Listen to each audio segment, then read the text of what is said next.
stimulation to the saphenous nerve. So that will elicit what is called a stimuli corrective reaction, which is basically what you do when you hit an object with your foot. But we can do so and bring other kind of perturbations, such as uneven surface treadmills, which I'm going to talk to you a little bit today, or treadmills that can move suddenly, mediolaterally, that can provide sudden accelerations of the belt, and so on. And also, we can have a look into other kind of perturbations that are not necessarily external, but might be internal, such as aging or pathology. And when we do this, independently on the setting that we are into, well, you know, most of you know how we do that, right? We record high-speed videos, then we compute kinematics, and so on from this. We can push ourselves a little bit more forward and adjust the most simple and linear analysis. We can go into nonlinear field and have a look into the fractal properties of signals, into the local dynamic stability of these curves. And we can also do what a lot of you does actually. And we can, well, in animals we implant, in humans we stick them to the skin, electrodes for recording muscle activity, and then do stuff, of which I'm going to talk to you about today, with that muscle activity. And in humans, yeah, it works mostly like that. For me, it has always worked like that. We have a lot of muscles. I study locomotion. I'm mostly interested into the lower limb, even though we also study the trunk and the arms. We usually try to cover the most important muscle groups. With surface EMG, we can certainly just stick to superficial muscles, but we're lucky because they're also very large. They contribute to a lot during locomotion. But when we get data from these, well, it's a lot of data, and it's really complicated to look into it. And so it would be nice if we could quantify how important each muscle or muscle group is within a specific subphase of the gait cycle, and possibly reduce everything to very simple graphs, where high bars being high cortex, low bars being low cortex, and so on. We can do that if we base our thoughts onto the theory that the central nervous system might be simplifying the production of movement, and this might happen with activation patterns that are common to certain muscle groups that are functionally similar, in patterns that have been called muscle synergies. And to give an example of what this is, well, there are a lot of examples in nature of possibilities we have to generate meaningful entities just by following some rules. Think about the genetic code, right? Or cooking recipes. You know, you have ingredients, but if you don't have rules to put them together, you get nothing. And even maybe simpler than that, think about the rules of semantics. You just take letters and then you follow some rules to select some of them and put them in a certain order to then get words that have a meaning for you. And would it be possible to code movement in a similar way? Well, if you follow that theory, you can actually reduce that enormous EMG information into two sets of coefficients. One is called the set of the muscle weights, which describe the relative contribution of each muscle, and one is the set of the activation patterns, which describe the timing of motor activities that might be common to muscle groups. And then, in a subset of a limited number of muscle synergies, we can describe the activity of a big number of muscles. Here I just put 7 because, you know, the slide is not that big, but you know, we have around 1,000 muscles and joints in our own body, so just to give you an idea. And how does this work? Well, here I give you an example of 3 synergies, one set of muscle weights and one set of activation patterns, and now I would like you to focus on the first of 7 muscles. If we take the coefficient related to synergy 1 of this muscle, this coefficient is very low. We can't say that that coefficient varies between 0 and 1, but it doesn't really have a lot of meaning what numbers we put there. For sure, this coefficient is closer to 0 than to 1. So if we multiply this coefficient to this curve, we get the same curve, just scaled down so that it's basically almost flat. About the second synergy, this coefficient is around 0.5, if you agree with me. If we multiply the third times this coefficient, you can get the same curve, just scaled down about half of its amplitude. And you can do so for the third muscle. And if you then sum these three together, what you get is a muscle activation that is kind of similar to the one that you measured in origin. If we do that for the second muscle, small coefficient, small curve, small coefficient, flat curve, big coefficient, big curve. Sum these three up, they almost equal the original muscle. They approximate that rather well, right? And we decide what well is well. And if you do that for all of them, you can acknowledge now that if here I had 200 muscle activities and here only 3 synergies to describe all of them, this would be at least a more compact representation of a very, very high-dimensional data set.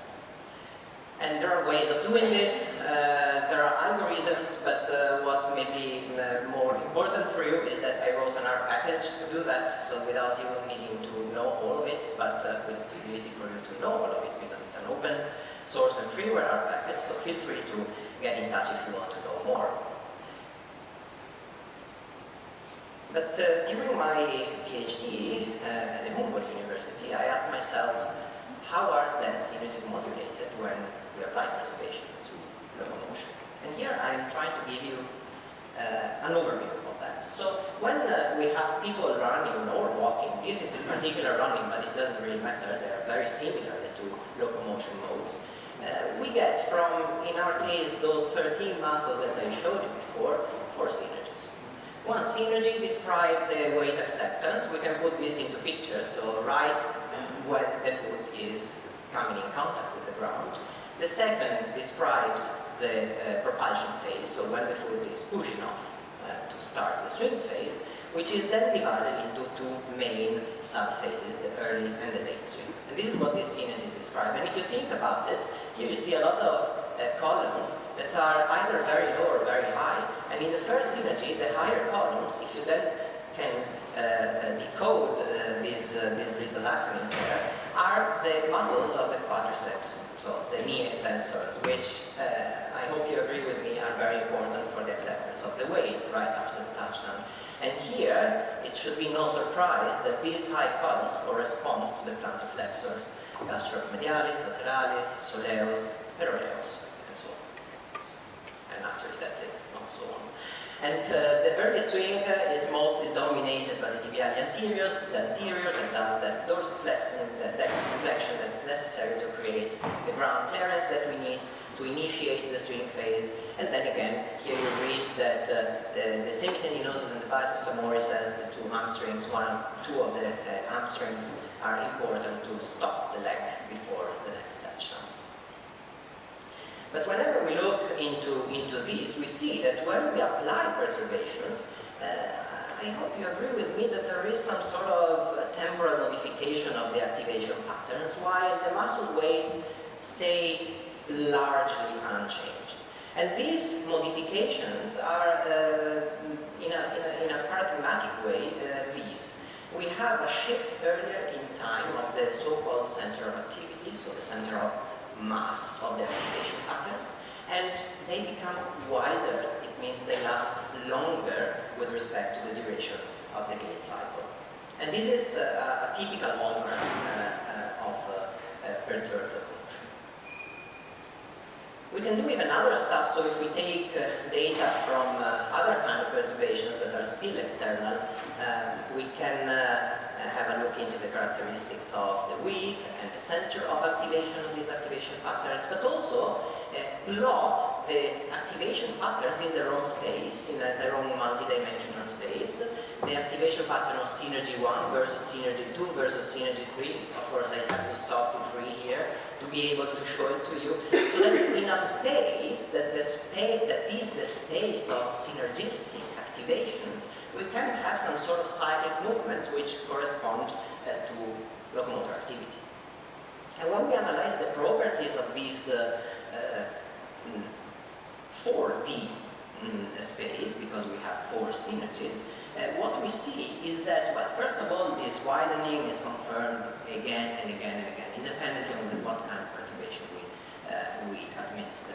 But also with this, I want to show you that, to symbolize that the activation patterns may become more stable or in a more mathematically correct way, less unstable when we perturb the locomotion. And also using another kind of method derived from the fractal analysis, we see that they become smoother on a local scale. And then we can apply other kinds of perturbations. What if the perturbation is very high speed, extremely high speed? So here we had a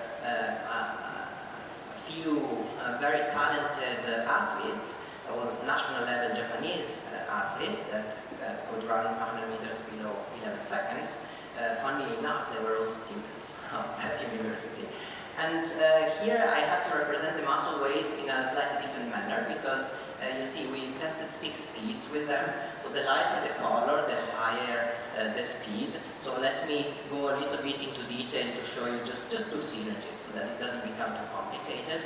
And you recognize immediately that some synergies show again that pattern. With increasing speed they become wider compared to the duration, so relative to the duration. Of course at higher speeds the durations are much shorter. And also you see some modulation in the muscle weights. This is what we call a temporal modulation, and this is what we call a spatial modulation, meaning that the contribution, the relative contribution of different muscles changes. If you have a look into that muscle there is the rectus femoris. And you see that when the speed increases, the contribution of the rectus femoris to the early swing phase, so right after the lift-off of the foot, becomes more important. And it decreases its importance in the classical contribution of the weight acceptors. And this is funny because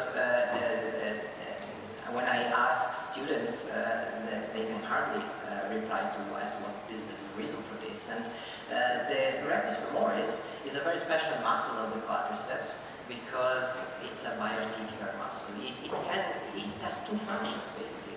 It extends the knee, but it can also flex the hip.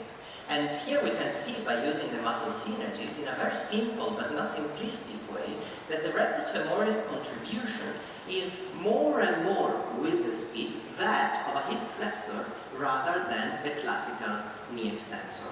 So it starts being less important to support the body weight at touchdown, and it starts to become more and more important in aiding the job of the iliopsoas, so the hip flexors, when the speed increases. And this is for you an example of how easier we make it with muscle synergies to read high-dimensional data.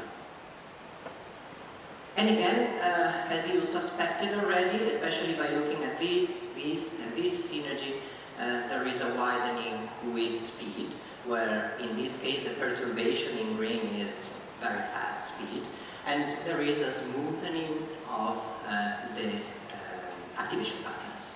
And when I say high speed, I really mean high speed. 9.5 meters per second look like that on the treadmill, and it's really just impressive. I run myself in track and field, but in the middle distance, and anyway, when I see these things, I'm always completely blown by what these athletes can do. By the way, we have EMGs here also, so this we are very lucky in the modern times to have wireless systems, so that we don't have to have cables going on when they have contact times that go below 100 milliseconds. However, these wireless EMG systems, they cannot pull 100, 150 meters, so when we go outside, we have to do that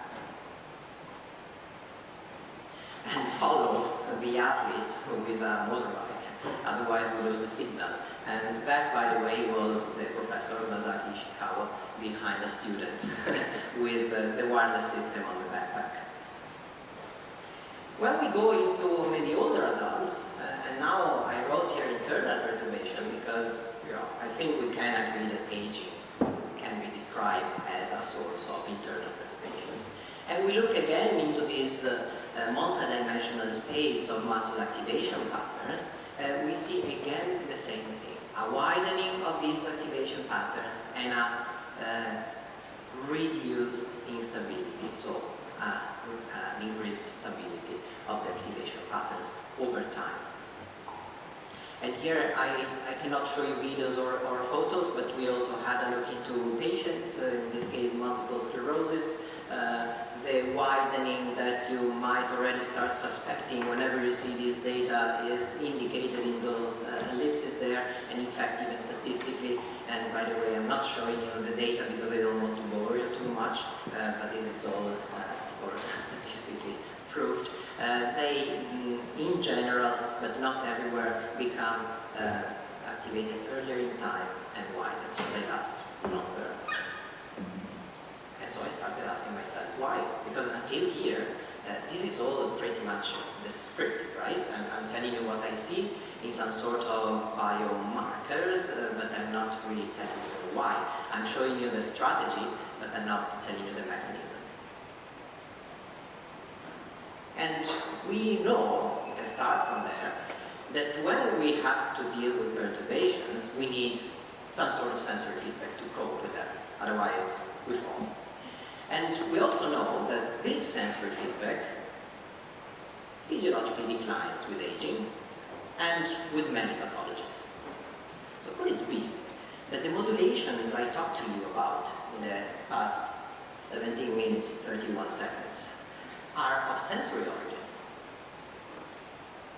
So amongst the various sources of somatosensory feedback, we are all very acquainted with temperature, pain, and touch. But there is one that maybe not all of you are completely aware of, which is called proprioception. And proprioception gives me the ability to do so. I wouldn't be able to touch my nose with my closed eyes if it wasn't for tiny organs in our muscles and muscle tendon junction called Golgi tendon organs and muscle spindles that can sense and transmit information about variations in the length and the velocity of these neck variations of muscle fascicles and of the tension or indirectly the force going on within the muscle.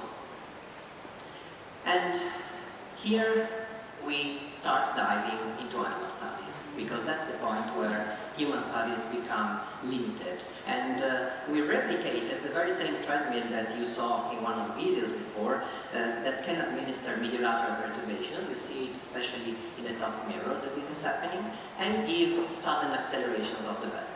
And by means of markerless pose estimation, we can also calculate all sorts of kinematic parameters. However, this is all nice and tidy. It doesn't always go like that. Sometimes mice don't agree with your request and they want to escape the treadmill. But all in all, when we put wild types on the treadmill and we administer perturbations, they are so good. They don't fall. They're quadrupeds, so that's one of the main differences, of course. They have a long tail that helps them balancing, and they are so good. And you can almost not tell that here something is being moved underneath their feet, right? And in these animals, spindles and Golgi tendon organs are intact and functional. So when we look into the muscle synergies, we see always the same hallmarks. They become wider with perturbations, and even when we do that kind of stumbling corrective reaction experiment, we see the same thing. They become wider, they last longer, so that activation patterns from different synergies can overlap more and give a sense of safety during locomotion. When we do, again, that kind of non-linear analysis, well, we start seeing something interesting. Now we start looking into the regularity of these, and whatever I'm saying also is there for the width and for the smoothness and so on. It's just I don't want to overflow with data this audience. They go from a more regular to a less regular pattern, of course. So there is a modulation of what we call complexity of the activation patterns. And until here, I hope this is intuitive and what we can expect. Then we said, okay, what if we remove muscle spindles? And here in A can come a very useful knockout model. So in these mice, muscle spindles can regress immediately after birth. So they never really experience muscle spindle feedback. Golgi tendon organ feedback, though, is still there. And you see this very typical phenotype where the mouse exaggerates the lift of the paw, especially of the hind paw. Not at all steps. This is rather variable also, but it is there to be seen. And when we look into the complexity, because as you can imagine, these animals have wider activation patterns than the wild type? Well, interestingly, two things happen. First of all, this complexity is not modulated in response to perturbations. The animals lose the capability of responding to the perturbation. But also the values resemble those we found in the wild type during perturbed locomotion, as if these animals were living in a constantly internally perturbed state. However, the knockout model is problematic because mice might adapt to the fact that they don't have muscle spindles, plus Golgi tendon organs are still there and they're still doing something. So we used another model where we can acutely, in the adult that is otherwise perfectly functioning, ablate both spindles and Golgi tendon organs. And when we do so, results are dramatic. Locomotion almost ceases to exist. They can certainly move forward, but here the speed is half that of the one that we use for their peers. Mice walk very comfortably at 0.3 meters per second, so 30 centimeters per second. Here it's 15 centimeters per second, and the mouse struggles to keep the pace. And when we look into the complexity of activation patterns, well, the values go even more down than in DGR3 knockout, so where only muscle spindles are messed up, and again, we lose the modulation capability. But then, who does that modulation?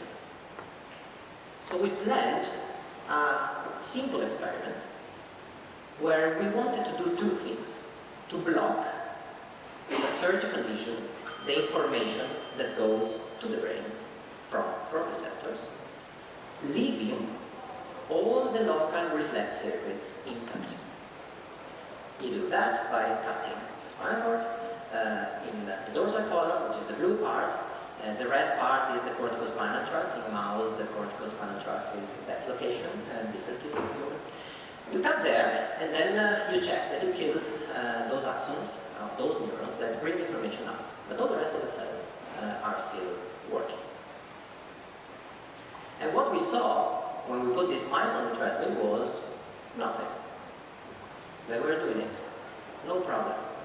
They would stop sometimes, as is such an disease case. This was not completely consistent, but it was there, certainly. You will see the mouse stopping now, even when the light is not on, so meaning that no perturbations are applied. But what's really striking is what happens numerically when we look into the complexity of activation patterns. Look at that.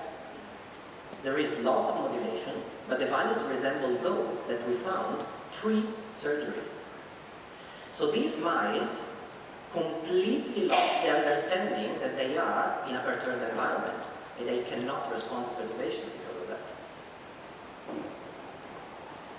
So from this, we can conclude that, I hope I convinced you that locomotor control, especially in challenging setting, is modular, and that it is mostly temporally rather than spatially tuned. We don't redistribute too much the importance of the muscles, but we do tweak the timing of activation patterns, but also that it is indeed shaped by sensory feedback, and that this modulation capability is there because there must be some sort of supraspinal integration that happens at higher centers. And I would go into more details, but there is no time left. So I would like to thank the crazy amount of people that were involved in the studies I presented to you. These are just the most representative ones, I'm sorry. But most of all, thank you, Gaspare, and thank you, Professor Minetti, for inviting me. It's been a real pleasure.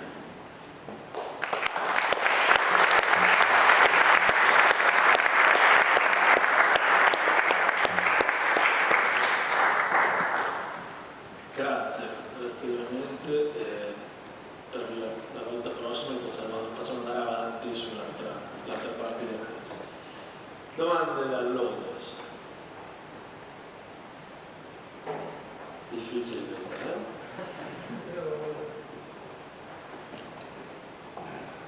From what I recall, the timing is given by the pressure receptors in the foot, in the feet. In fact, it's much more difficult to walk on the sand than on a hard surface in terms of motor control. A very relevant comment. In fact, I must disclose that when we do this, we are actually cutting the whole dorsal column, which also brings touch information. And we know from the literature, though, that especially those cut experiments from the 70s and the 80s, that indeed touch, so mechanoreceptors of that thing, are not that important in the shaping of motor output, so in the shaping of activation patterns.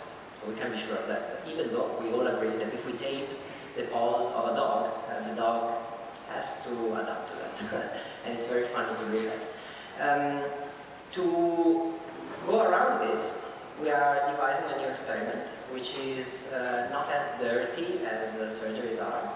We are going directly into the brainstem, where there are the dorsal column nuclei, which are, the ground side acuminate and the external acuminate, which receive first order synapses from those neurons that we're interested into, so the proprioceptive neurons. And we are trying to use optogenetics to try and inhibit only those there. So we're sure that we're targeting exclusively proper, not touch. So maybe in 2 years I will give you an answer to that. Beautiful work.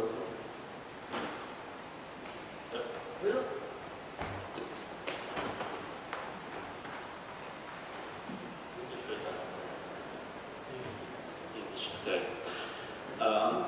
Thank you for the wonderful presentation. You study locomotion, and locomotion has great determinants that are the gravity force. So basically, each synergy is more or less timed to the event of the gate cycle. So when the foot hits the ground. So it's also my idea that if you remove the feedback, you will lose a little bit of that modulation. But what in other tasks, like if you go in upper limbs, do you think that still the sensory feedback has that amount of importance, or it's more supraspinal control in that case? So first of all, thank you, because you were the first to show me the widening in activation patterns, and I didn't even put your name on that. But second of all, in the mouse, the forelimb played indeed a role in locomotion. However, someone says that mice are rear-wheel drive animals. It shouldn't come as a surprise. Most of the muscle mass is at the rear. But also, at the front, they can get visual feedback. And they indeed use visual feedback to locomote. So the coolness of sticking to the hind limb for us is that visual feedback is not there, because they cannot look at the hind limb. And so you can be sure that what you tweak there is just that. And it's not under the influence of some of the sources of somatosensory feedback, or sensory feedback, sorry. So, yeah. But for sure, what we saw in humans is that upper limb, in this case, they contribute to locomotion with one synergy, sure thing. And I might have the suspicion that only at challenging speeds or with very challenging grounds they become relevant to activate those coping mechanisms such as counter-rotation of the body segments to regain stability. So I would say only under certain conditions.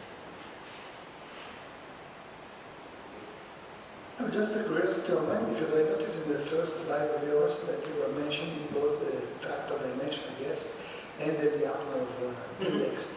Both of them refers, well, one to spatial dishomogeneities and the other one in temporal dishomogeneity, and in the role of initial condition in generating chaos.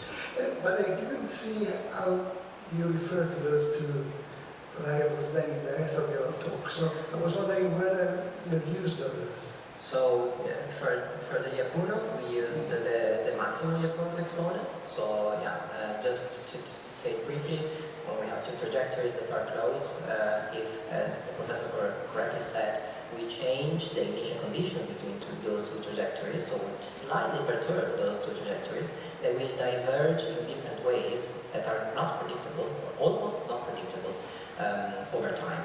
And they will diverge following a rule that's proportional to this exponent here. So this is how you calculate that. The fractal dimensions, well, we used several fractal dimensions. We used the huge fractal dimension, which is a measure of local complexity. And this is why I drew that as a roughness versus smoothness, because there you look into the gate cycle, and you divide the gate cycle into 7 different windows, and then you check how the length of that path varies. And the Hertz exponent, which is the last that I showed to you, which is a measure of global complexity, meaning that it takes into account how gate cycles differ to one another. And so it's indirectly a measure of variability, if you will, regularity of the locomotion. So this is how we... There is another one, the approximate entropy that has been Yes. used a lot in this Approximate field. sample entropy and so on. However, that in specific is not sensitive to perturbations, funnily enough.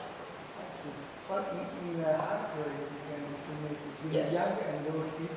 Yes, yes. And pathology. Alessandro, avrei una domanda da farti, molto veloce, mentre il professore ci scende e attacca la cosa. Hai fatto vedere nell'ultima slide che i topini non capivano se erano perturbati o non perturbati perché avevano... Ma se lo facciamo su una persona bianca, possiamo vedere la stessa cosa? Non che non ci abbiamo pensato.